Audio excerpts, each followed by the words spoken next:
ओम शांति। आजिर साकार मुरली 9/5/26 बाप दादा मधुबन। बाबा कहते मिठे बच्चे तुम्हें मैंने एठाकू आत्म अनुभूति करने आसीछ, तेणु तुम्हें निजको आत्मा मन करी परमात्मा पिता ठारू शुण, देही अर्थात आत्म अभिमानी स्थिति रे रहिबार अभ्यास कर। प्रश्न, केबे केबे पिलामानंकु केही केही पचारुछंती तुम्हें आत्मार साक्षात्कार करिछ, तेबे तुम्हें सेमानंकु केउ उत्तर दब? उत्तर, सेमानंकु कुह, हाँ मु आत्मार साक्षात्कार करिछि। आत्मा ज्योतिर्बिंदु स्वरूप अटे। आत्मारे ही भल बा मंदर संस्कार रहिछि। आत्मार संपूर्ण ज्ञान एबे मते मिली जाइछि। जे पर्यंत आत्मार साक्षात्कार करि नथिली से पर्यंत देह अभिमानी थिली। एबे मते परमात्मा द्वारा ईश्वरनाभूति एवं आत्मानुभूति होई जाइछि। गीत ना वह हमसे जुदा होंगे। ओम शांति। मधुर आत्मिक संतान माने यही गीत को शुणिले आत्मिक पिला माने शरीर द्वारा कथा कहउछंती। एबे केही केही कहिबे नाही जे आमे साधु संतों पई जीवन देइदबु। पिला माने जानिछंती आमको बाबांग सहित घर को जीवार अच्छी, यही शरीर को छाड़ीबार अच्छी, सेथिपई कहउछंती जे यही शरीर को छाड़ी आमे बाबांग साथीरे चली जिबा। बाबा मध्य आसीछंती साथीरे नै जिबा पई। या बहुत बुझिबार कथा। पिला माने जानिछंती बा डाकुछंती आम भली पतित मानकु आसी पवित्र कर, तेबे मु कौन करिबी? एठारे तो छाड़ी दे जीव नाही। यह सारा दुनिया पतित अटे, तेणु यही पतित दुनिया को पवित्र दुनिया करिबा पई बाबा आसीछंती। आम आत्मा मानकु बाबा साथीरे नै जिवे। यही सारा दुनिया ही बिकारी। ए कथा मध्य तुमे जानिछ। तुमे जदि काहाकू बिकारी बा पतित बोली कहिब ताहा सेमाने बिगड़ी जिवे। मनुष्य को बहुत कायदारे बुझाइबा को हबो। केवल एक बाबांगर ही महिमा करने को हम। एबे तुम मानू ज्ञान मिली, बहुत भावी चिंती कथा कहिबार अछि।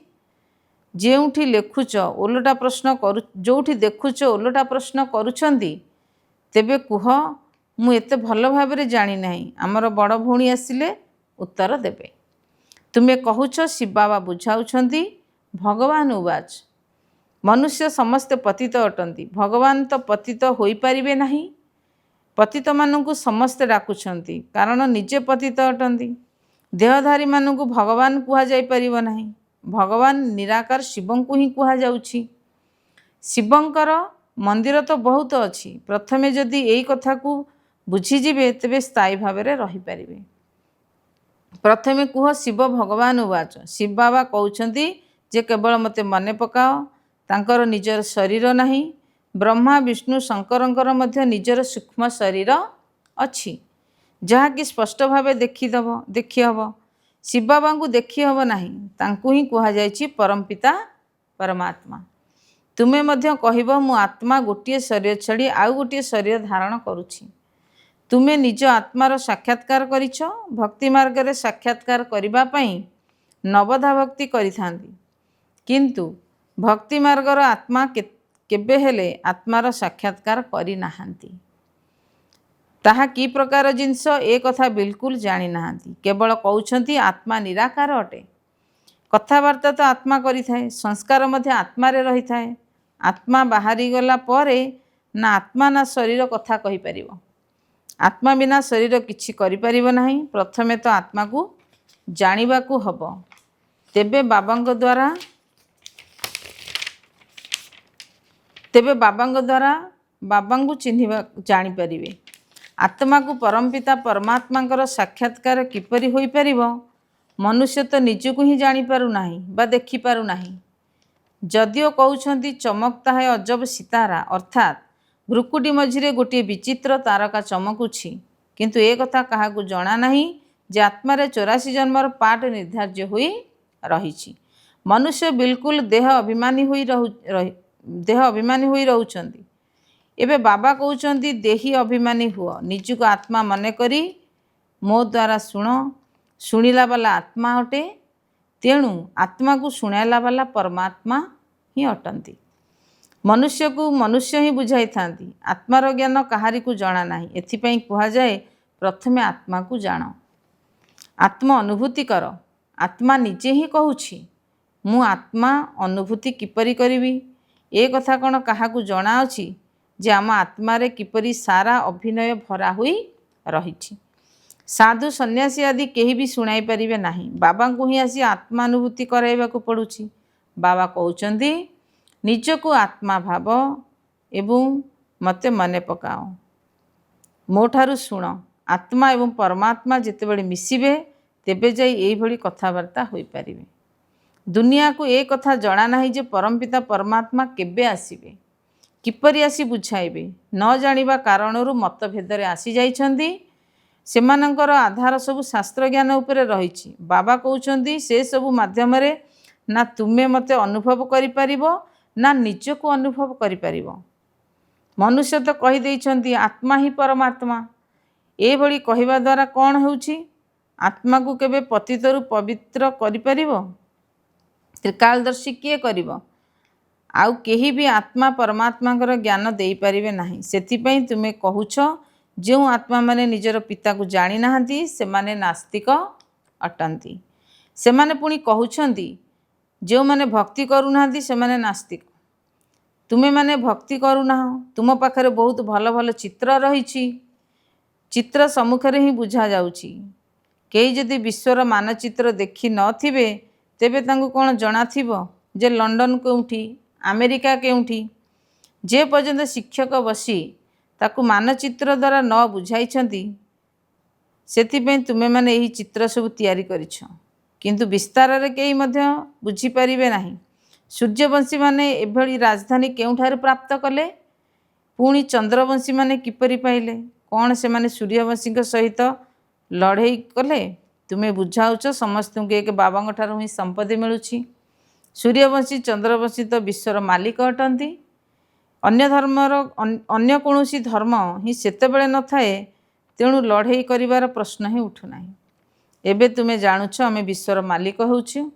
एमिति नुहे जे सूर्यवंशी ठारू चंद्रवंशी राज्य जीति नेले बा युद्ध होइथिला ना, सेमानकर अलगा अलगा कुटुंब अटे। एबे तुम बुद्धि रे एही चित्र गुड़िकर समस्त ज्ञान रहिछि। स्कूल रे मध्य जेतेबेले छात्र छात्री माने पाठ पढ़ुथांती सेतेबेले तांको बुद्धि रे सारा ज्ञान आसी जाई थाए। छोट पिलांको छवि माध्यम रे बुझा जाई थाए, ये हाथी ये अमुक। एबे तुमे एही ड्रामा को जानी गलणी। एही चक्रर ज्ञान तुम बुद्धि रे अछि। एही कथा सब संपूर्ण नुआ अटे। एही कथा को ब्राह्मण कुलर आत्मा माने ही बुझी परिबे। अन्य माने तो केवल व्यर्थ रे तर्क आदि करिवे। एमिति भी नुहे समस्त को एकाठी बुझाई परिबा ना, अलगा अलगा बुझाइबा को हबो। नियम मध्य रहिछि। प्रथमे आत्मा परमात्मा संपर्क रे बुझिला परे जदि क्लास रे बसिबे तेबे बुझी परिबे, नचेत किछि बुझी परिबे नाही। संदेह करि चलिबे। तुमको बुझाइबा को हबो जे भगवान तो जणे ही अटंती, से ही सर्वोच्च अटंती। देवता मानकु मध्य भगवान कुहा जाई परिबो नाही। आत्मार ज्ञान मध्य एबे तुमको मिलिछि। कर्मर फल आत्मा ही भोग करुछि। संस्कार आत्मा रे ही रही थाए। आत्मा शुणी थाए जे कर्मेंद्रिय द्वारा। भगवान पिता जणे ही अटंती। संपत्ति मध्य तांको ठारू मिली थाए। बाबा बुझाउछंती तुमे निजुक आत्मा निश्चय कर एवं बाबांग सहित बुद्धि जोग लगाओ। तुमे जन्म जन्मांतर भक्ति करी आसीच। सी हनुमान को पूजारी हो, जी हनुमान को पूजारी होइथिबे से हनुमान को ही स्मरण करिवे, बा कृष्णंकर पूजारी होइथिले कृष्ण को ही स्मरण करिवे। एबे तुमको बुझाई दिया जाइछि जे तुमे आत्मा अट। तुमर पिता परम पिता परमात्मा अटंती। तांको मने पकेଇବା द्वारा ही तुमको पितांकर संपत्ति मिलिबो। जेहेतु आमर पिता स्वर्गर रचिता अटंती तेणु निश्चिंत आमे स्वर्गरे रहिबा उचित। भारत स्वर्ग थिला, एबे तो स्वर्ग ही नाही जेउठी राजत्व करिवो। एही नरक दुनिया रे तो रावणर राजत्व चलीछि। आमर राजधानी किपरि चलीथिला पुणी किपरि तळुकु खसिले किछि भी जानी नाहांती। एबे तुमे जानिछ पुनर्जन्म नेई नेई आमकु तळुकु खसिबाकु हबो। एबे पुणी बाबा कहउछंदी मते मने पकाओ तेबे तुमे पवित्र हबो। ଓ ତୁମକୁ ସ୍वर्ଗର ସମ୍ପତ୍ତି ମିଳିବ। ଯେହେତୁ ଆମେ ବାବାଙ୍କର ହେଉଛେ ତେଣୁ ବାବାଙ୍କର ସମ୍ପତ୍ତି ମିଳୁଛି। କିନ୍ତୁ ଯେ ପର୍ଯ୍ୟନ୍ତ ତମ ପ୍ରଧାନରୁ ଶତପ୍ରଧାନ ନ ହୋଇଛ, ଯୋଗ ବଳ ଦ୍ୱାରା ପବିତ୍ର ନ ହୋଇଛ, ସେ ପର୍ଯ୍ୟନ୍ତ ସମ୍ପତ୍ତି ମିଳିପାରିବ ନାହିଁ। ବାବା କହୁଛନ୍ତି ମୋତେ ସ୍ମରଣ କରିବା ଦ୍ୱାରା ତୁମର ବିକର୍ମ ବିନାଶ ହେବ, ତୁମେ ବିକର୍ମାଜିତ ହୋଇଯିବ। ମୁଁ ଏହା ଗ୍ୟାରେଣ୍ଟି ଦେଉଛି। ଏହିପରି ବୁଝାଇବାକୁ ପଡ଼ିଥାଏ। କେହି ତ ସହଜରେ ବୁଝିଯିବେ, ଆଉ କେହି ତୀକ୍ଷ୍ଣ ବୁଦ୍ଧି ସମ୍ପନ୍ନ ମଧ୍ୟ ଥାଆନ୍ତି, ଯିଏକି ଉଚ୍ଚ ସ୍ୱରରେ ତର୍କ କରିବାରେ ଲାଗି ପଡ଼ନ୍ତି। କେହି ନା କେହି ବିଘ୍ନ ପକାଇଲା ବାଲା ବାହାରି ପଡ଼ନ୍ତି। ଯଦି କେହି ଗଣ୍ଡଗୋଳ କରନ୍ତି ତେବେ କହିବା ଦରକାର, ଏକାନ୍ତ ସମୟରେ ଆସି ବୁଝ। ଏଠିକାର ନିୟମ ରହିଛି ଯେ 7 ଦିନ ଭଟ୍ଟିରେ ରହି ବୁଝିବା ଦରକାର, କାରଣ ଏହା ନୂତନ ଜ୍ଞାନ ହୋଇଥିବା କାରଣରୁ ମନୁଷ୍ୟ ଦ୍ୱନ୍ଦ୍ୱରେ ପଡ଼ିଥାନ୍ତି। ଯଦି କୌଣସି ସ୍ଥାନରେ ନୂଆ ସେଣ୍ଟର ଖୋଲାଯାଉଛି ତେବେ ସେଠାରେ କୌଣସି ବୁଦ୍ଧିମାନ ସନ୍ତାନ ଥିବା ଦରକାର, ଯିଏକି ସମସ୍ତଙ୍କୁ ବୁଝାଇ ପାରିବେ। ଭଗବାନ ତ ସମସ୍ତଙ୍କ ପାଇଁ ଜଣେ ହିଁ ଅଟନ୍ତି। ସବୁ ଆତ୍ମା ଭାଇ ଭାଇ ଅଟନ୍ତି। ପରମାତ୍ମା ସମସ୍ତଙ୍କର ପିତା ଅଟନ୍ତି। ଯଦି ଡାକୁଛନ୍ତି ହେ ପତିତ ପାବନ ଆସ, ତେବେ ସିଏ ନିଶ୍ଚିନ୍ତ ପବିତ୍ର ଅଟନ୍ତି। ସିଏ କେବେ ପତିତ ହୁଅନ୍ତି ନାହିଁ। ବାବା ହିଁ ଆସି ପତିତକୁ ପବିତ୍ର କରିବେ। ସତ୍ୟ ଯୁଗରେ ସମସ୍ତେ ପବିତ୍ର ଥିଲେ, କଳି ଯୁଗରେ ସମସ୍ତେ ପତିତ ଅଟନ୍ତି। ପତିତ ଅନେକ ଅଛନ୍ତି କିନ୍ତୁ ପବିତ୍ର ବହୁତ କମ୍ ଥାଆନ୍ତି। ସମସ୍ତେ ତ ସତ୍ୟଯୁଗକୁ ଯିବେ ନାହିଁ। ଯେଉଁମାନେ ପତିତରୁ ପବିତ୍ର ହେଉଛନ୍ତି ସେଇମାନେ ପବିତ୍ର ଦୁନିଆକୁ ଯିବେ, ବାକି ସମସ୍ତେ ନିର୍ବାଣ ଦୁନିଆକୁ ଚାଲିଯିବେ। ଏ କଥା ମଧ୍ୟ ତୁମେ ଜାଣିଛ ଯେ ସାରା ଦୁନିଆ ଏଠାକୁ ଆସି ବାବାଙ୍କର ଶ୍ରୀମତ ନେବ ନାହିଁ। ସାରା ଦୁନିଆକୁ ଶ୍ରୀମତ ଦେବା ବହୁତ କଷ୍ଟକର କାର୍ଯ୍ୟ। ଏହା ସମସ୍ତଙ୍କର ବିନାଶର ସମୟ ଅଟେ। ବିନାଶ ତ ସମସ୍ତଙ୍କର ହେବ। କୌଣସି ବିଶୃଙ୍ଖଳା ନ କରି ଶାନ୍ତିରେ ଶୁଣିବା ପାଇଁ ଏ କଥା ସେମାନଙ୍କୁ ବହୁତ କାଇଦାରେ କହିବା ଦରକାର। ପ୍ରଥମେ ତ ବାବାଙ୍କର ପରିଚୟ ଦେବା ଦରକାର। ଶିବ ବାବା ହିଁ ପତିତ ପାବନ ଅଟନ୍ତି। ସିଏ ହିଁ ବୁଝାଉଛନ୍ତି। ଗୀତାରେ ମଧ୍ୟ ଏହି ଅକ୍ଷର ପ୍ରସିଦ୍ଧ ଅଟେ। ପତିତ ପାବନ ଦ୍ୱାରା ହିଁ ଡାକୁଛନ୍ତି ଯେ ମୋତେ ସ୍ମରଣ କର ଏବଂ ତୁମର ବିକର୍ମ ବିନାଶ ହୋଇଯିବ। ଗୀତା ସହିତ ଏଇ କଥାର ସମ୍ବନ୍ଧ ରହିଛି କି ଶିବ ବାବା କହୁଛନ୍ତି ମୋତେ ମନେ ପକାଅ, ମୁଁ ସର୍ବଶକ୍ତିମାନ ପତିତ ପାବନ ଅଟେ। ଗୀତା ଜ୍ଞାନଦାତା, ଜ୍ଞାନର ସାଗର ଅଟେ। ଗୀତାର ଅକ୍ଷର ତ ରହିଛି ନା। କେବଳ ସେମାନେ କହୁଛନ୍ତି କୃଷ୍ଣ ଭଗବାନ ଉବାଚ, ତୁମେ କହୁଛ ଶିବ ଭଗବାନ ଉବାଚ। ଭଗବାନ ନିରାକାର ଅଟନ୍ତି, ତ ସିଏ ପୁନର୍ଜନ୍ମ ନିଅନ୍ତି ନାହିଁ, ଅଲୌକିକ ଦିବ୍ୟ ଜନ୍ମ ନେଇଥାନ୍ତି। ସିଏ ନିଜେ ଆସି କହୁଛନ୍ତି ମୁଁ ସାଧାରଣ ବୃଦ୍ଧ ଶରୀରରେ ଆସୁଛି, ଯାହାକୁ ଭାଗୀରଥୀ ବୋଲି କହୁଛନ୍ତି। ବ୍ରହ୍ମାଙ୍କ ଦ୍ୱାରା ରଚନା କରୁଛନ୍ତି ବା ସନ୍ତାନ ସୃଷ୍ଟି କରୁଛନ୍ତି। ତେଣୁ ଏହାଙ୍କର ନାମ ବ୍ରହ୍ମା ରଖାଇଛନ୍ତି। ବ୍ୟକ୍ତ ବ୍ରହ୍ମାରୁ ପୁଣି ପବିତ୍ର ଅବ୍ୟକ୍ତ ଫରିସ୍ତା ହୋଇଯାଉଛନ୍ତି। ବାବା କେବଳ ଆସୁଛନ୍ତି ପତିତମାନଙ୍କୁ ପବିତ୍ର କରିବା ପାଇଁ। ତେବେ ନିଶ୍ଚିନ୍ତ ପତିତ ଦୁନିଆ ଏବଂ ପତିତ ଶରୀରରେ ହିଁ ଆସିବେ। ଏହା ବିସ୍ତାରରେ ବୁଝିବା କଥା। ପ୍ରଥମେ ତ ବୁଝାଇବା ଦରକାର। ଭଗବାନ କହୁଛନ୍ତି କଳ୍ପ ପୂର୍ବ ଭଳି ମୋତେ ମନେ ପକାଅ, ତେବେ ତୁମର ବିକର୍ମ ବିନାଶ ହେବ।